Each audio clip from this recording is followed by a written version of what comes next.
मृणाल कुलकर्णी दिग्दर्शित रमा माधव या चित्रपटातल्या 2 कास्टची ओळख आम्ही तुम्हाला करून दिली, नानासाहेब आणि गोपिकाबाई. आणि आज आम्ही तुम्हाला भेटवणार आहोत आणखी 2 कास्टना. एक म्हणजे राघोबा दादा आणि दुसरं म्हणजे आनंदीबाई. आणि अर्थात इट्स अ बिग सरप्राईज की आनंदीबाई आहे सोनाली कुलकर्णी आणि राघोबा दादा आहेत प्रसाद ओक.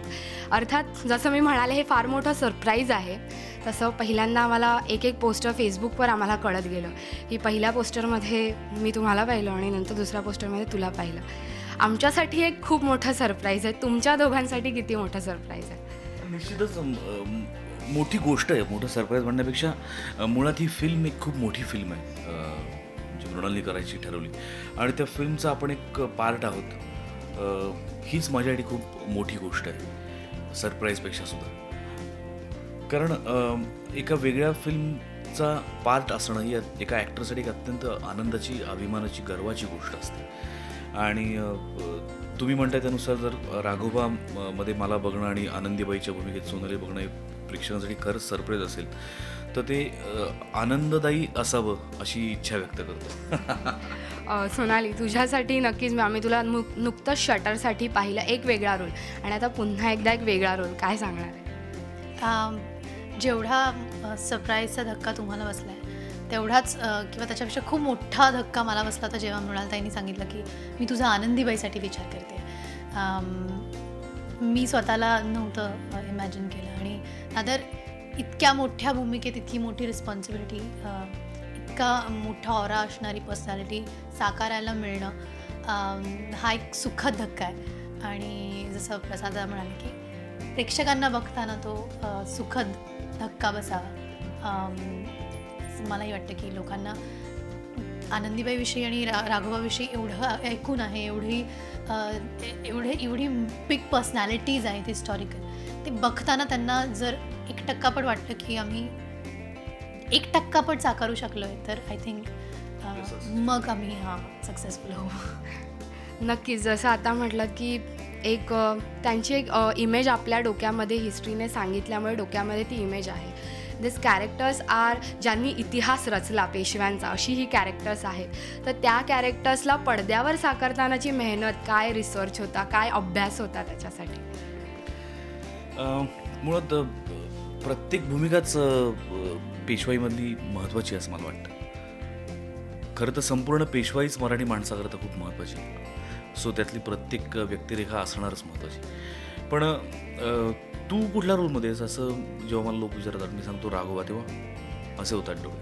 तर ते असे डोळे होण्यामागचं जी मनोवृत्ती आहे की ज्या पद्धतीने राघोबा आणि आनंदीबाई आजपर्यंत एस्टॅब्लिश होत आलेत, त्याच्या मागची कारणमीमांसा, त्याच्या मागची सत्य परिस्थिती काय आहे हे या चित्रपटाच्या निमित्ताने लोकांपर्यंत पोचेल. आणि मला असं वाटतं ते जास्त महत्त्वाचं आहे. कुठलाही खलनायक साकारताना तो जेव्हा लोकांना भिडतो तेव्हा नायक भिडतो. एखाद्या गोष्टीचा चांगुलपणा सिद्ध होण्यासाठी त्याच्या मागचं ज्या वाईट प्रवृत्ती आहेत त्या काम करत असतात तेव्हा त्याचा चांगुलपणा दिसतो. मला असं वाटतं की खलनायक ग्रे शेड पण तेवढीच महत्त्वाची असते प्रत्येक चित्रपटामध्ये, पण ती तेवढ्याच सच्चेपणाने, तेवढ्याच प्रामाणिकपणे, आणि जरी निगेटिव्ह व्यक्तिरेखा असली तरी ती अत्यंत पॉझिटिव्हली करणं गरजेचं असतं. आणि मला वाटतं ते जास्त अवघड आहे.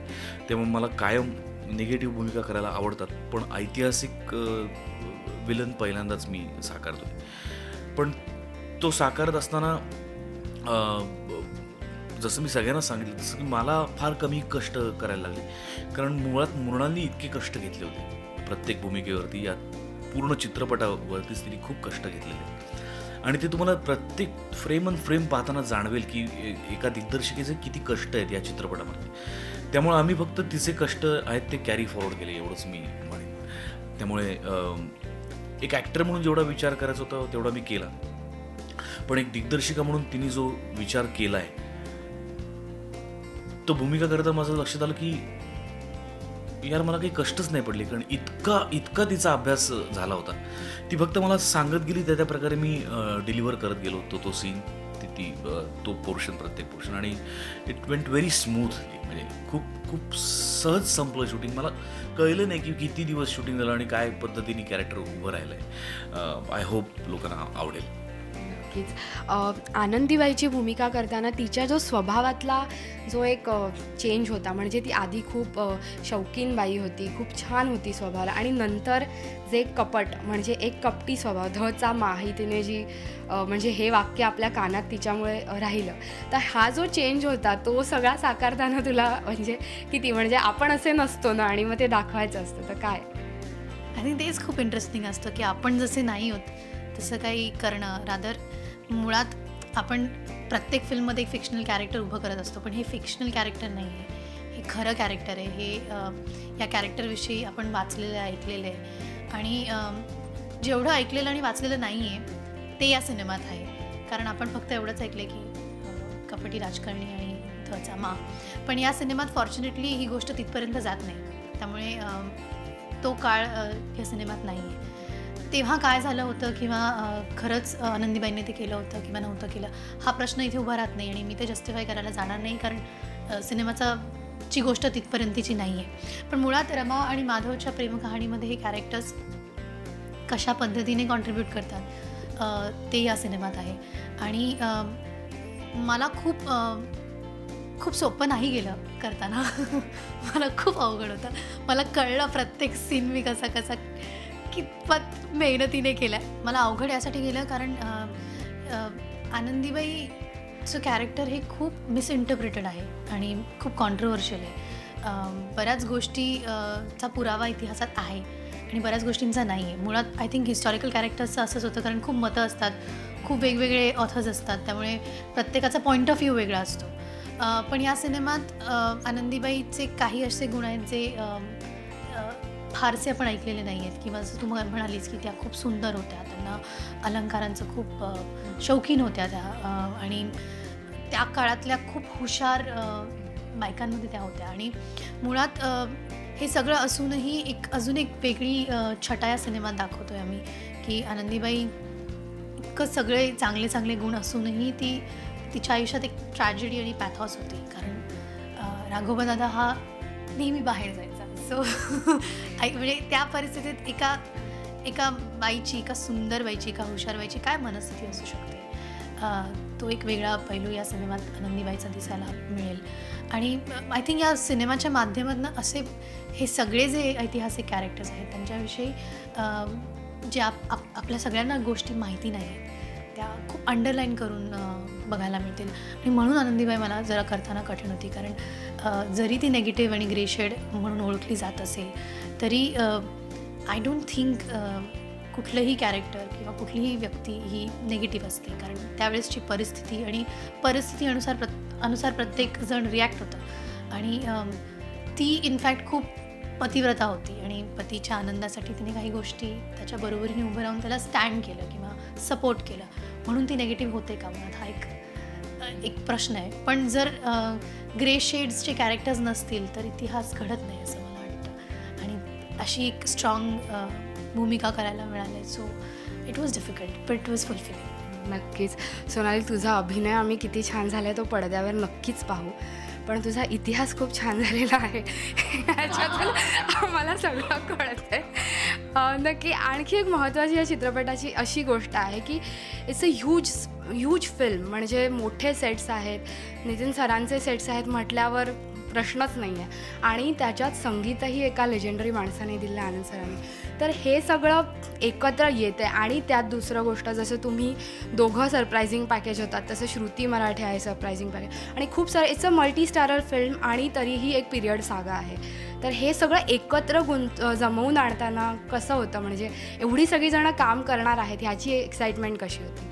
मुळात हा मृणालचा प्रश्न आहे, पण तरी तू विचारलंस म्हणून मी उत्तर देतो त्याचं, की खरोखर मल्टीस्टारर फिल्म आहे. सोनाली आहे, मी आहे, अमोल कोल्हे आहे, श्रुती आहे मराठे, मृणाल स्वतः आहेत, रवींद्र मंकणी आहेत, रवी दिवाणसारखा मोठा फाईट मास्टर आहे, राजीव जैनसारखा विलक्षण आणि वेडा कॅमेरामन आहे, नितीन देसाई आहेत आर्टला, त्याच्यानंतर मृणालने स्वतः स्टोरी स्क्रीन प्ले लिहिलं आहे, मनस्विनी आहे तिच्याबरोबर. आणि दुर्दैवाने आज ती व्यक्ती आपल्यात नाही, पण आनंद मोडकांचं म्युझिक आहे आणि नरेंद्र भेड्यांचं पार्श्वसंगीत आहे. म्हणजे आता कुठलीच बाजू आम्ही आमच्याकडून शिल्लक ठेवलेली नाही आहे की बाबा एक पंचपक्वानांनी भरलेलं ताट प्रेक्षकांसमोर घेऊन आलेलो आहोत. आता फक्त प्रेक्षकांनी तुडुंब जेवायचं आहे ताव मारून एवढंच फक्त बाकी आहे. तर एक तृप्तीची ढेकर जर प्रेक्षकांनी दिली तर आम्हालाही बरं वाटेल बघताना. म्हणजे साकार म्हणजे जे काही कष्ट केलेत सगळ्यांनी मिळून त्याचं चीज झालं असं वाटेल. सोनाली, तू काय सांगशील? सेम क्वेश्चन, की पूर्ण एक्साइटमेंट होईल असं वातावरण या चित्रपटासाठी तयार झालं एकंदर. तर तुझं काम करतानाचा उत्साह काय होता चित्रपटासाठी? मुळात मराठीत हिस्टॉरिकल सिनेमे खूप कमी होतात. त्यात प्रेमकहाणी असेल तर हे फर्स्ट टाईम मी तरी ऐकते. तर इतक्या मोठ्या सिनेमाचा भाग होताना एनिवे मी खूप आनंदी होतेच. आणि इतकी मोठी स्टारकास्ट, इतकी मोठी टेक्निकल टीम आहे. I think this is one of the most anticipated films of the year. आणि या सिनेमाचा भाग होताना मला खूप खूप आनंद आहे आणि अभिमान आहे की मृणालताईने अशा प्रकारची एक वेगळी फिल्म करण्याचा विचार केला आणि ते स्वप्न आता पूर्ण झालेलं आहे आणि आता ते लोकांसमोर येईल. आय एम शुअर प्रेक्षकांना सुद्धा काहीतरी नवीन बघायचं आहे. जेवढं आम्हाला नवीन करण्याची भूक आहे तेवढीच प्रेक्षकांना सुद्धा बघण्याची भूक आहे आणि ही पर्वणी ठरणार आहे लोकांसाठी. आपल्या मराठी मातीतली ही हिस्टॉरिकल प्रेम कहाणी बघायला नक्कीच लोकांना पण अभिमान होईल. नक्कीच. आता एक फक्त शेवटचा प्रश्न असा की आपल्या मराठीमध्ये नक्कीच हिस्टॉरिकल लव्ह स्टोरी बनेल ही आयडिया एवढी हिट झाली नव्हती आणि त्यातही एक स्त्री दिग्दर्शिका समोर आलेली आहे आणि आय गेस भारतामध्ये पहिल्यांदा महाराष्ट्रामध्ये पहिल्यांदा असं होतं आहे की एक स्त्री दिग्दर्शिका, तेही सेकंड व्हेंचर डिरेक्टोरियल एक हिस्टॉरिकल घेते. तर त्याबद्दल तुम्ही मृणाल मॅमचं कौतुक म्हणून काय सांगाल? तिचं कौतुक या निमित्ताने करावं तेवढं खरंच कमी आहे. मुळात एक ॲक्ट्रेस म्हणून मी तिला गेली 20 वर्ष ओळखतो आहे. अनेक प्रोजेक्ट्समध्ये आम्ही एकत्र कामही केलं को ॲक्टर्स म्हणून. डिरेक्टर म्हणून तिचा पहिला चित्रपट मी पाहिला होता, मला तो आवडला होता. त्याच्यात मला असं जाणवलं की नक्की काहीतरी स्पार्क आहे मृणालमध्ये, डिरेक्टोरियल स्पार्क आहे. पण हा चित्रपट म्हणजे स्पार्क नाही आहे, बोलक्यानो म्हणजे ज्वालामुखी आहे. म्हणजे एक स्त्री दिग्दर्शिका एका वेगळ्या विषयावरचा चित्रपट करते. आत्ता मी सांगितलं त्याप्रमाणे सगळंच मल्टीस्टारर आहे. म्हणजे कास्ट अप्रतिम आहे, क्रू उत्तम आहे सगळा, कुठल्याही प्रकारचं कुठेही कॉम्प्रोमाइज प्रोड्युसरनी केलेलं नाही ना मृणालनी केलेलं आहे. आणि हे एक मोठं शिवधनुष्य आहे जे उचलायला खूप मोठं धाडस लागतं, गट्स लागतात खूप. आणि ते उचलण्याचं धाडस मृणालनी केलं. या धाडसाकरता तिला खरोखर सॅल्यूट आहे. माझ्याकडनं पण सॅल्यूट आहे आणि copy everything. Completely agree with him आणि खूप खूप चांगलं होईल सिनेमाचं. Thank you so much and all the best for the movie. Thank you. Cameraman Puneet सोबत श्वेतांबरा सावंत, राष्ट्रीय मराठी.